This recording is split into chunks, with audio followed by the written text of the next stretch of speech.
Muito obrigada, Sra. Presidente. Cumprimentar a Sra. Ministra, a Sra. Secretária de Estado, Srs. Secretários de Estado, Senhoras e Senhores Deputados. Sra. Ministra, uma nota prévia para dizer que ficou por responder a questão das injustiças fiscais relativamente à retroatividade das pensões em atraso que são pagas de uma só vez.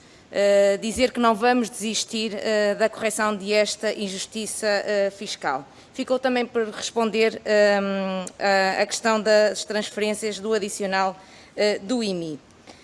Senhora Ministra, com a reabertura das creches, muitas foram as crianças que ficaram em casa por opção dos pais, aproveitando assim o prolongamento dos apoios do Estado.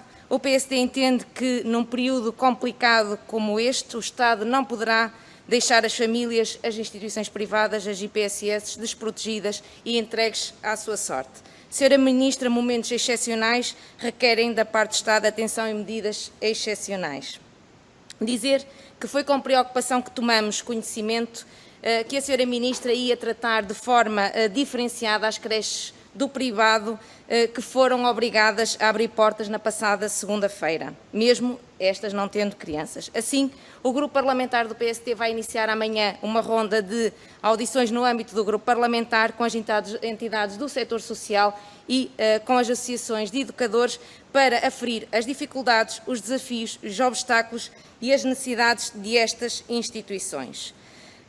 Pergunto, Sra. Ministra, se vai o Governo manter a posição de não compensar as creches do setor privado que foram obrigadas a abrir portas apesar do número insuficiente de crianças. Importa também saber que medidas vão ser tomadas pelo Governo no sentido de salvaguardar as crianças, as famílias e salvaguardar também as instituições e a sua sustentabilidade. E relativamente às crianças, Senhora Ministra, o PSD fez uma pergunta sobre as casas de acolhimento de crianças e jovens.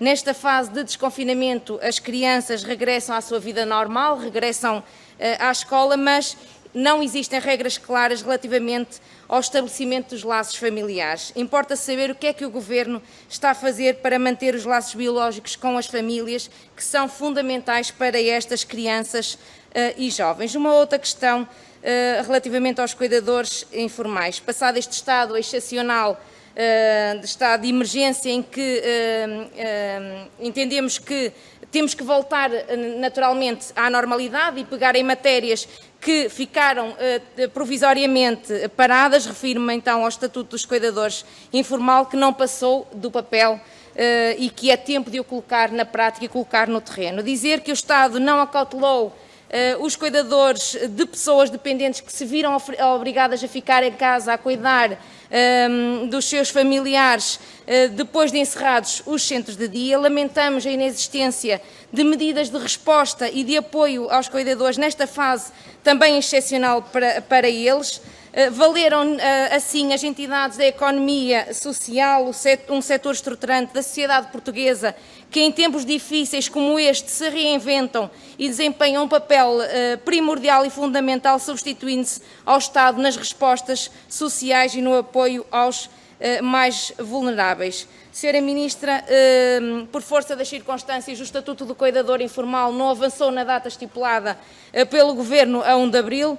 As notícias vindas a público tranquilizaram que o Estado iria pagar com os subsídios com retroatividade, apesar dos projetos pilotos não avançarem ou ainda estarem suspensos.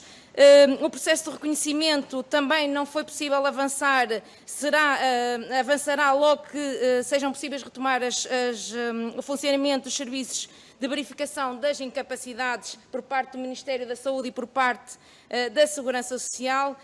Antes de dirigir duas perguntas concretas à Sra. Ministra e para concluir dizer que este não é o momento de criar mais uma vez expectativas às pessoas, aos cuidadores. Expectativas que de antemão vamos saber que não vamos conseguir cumprir dentro do prazo indicado. Pergunto quando é que está previsto avançar os 30 projetos e se ainda está previsto neste primeiro semestre. Muito obrigada.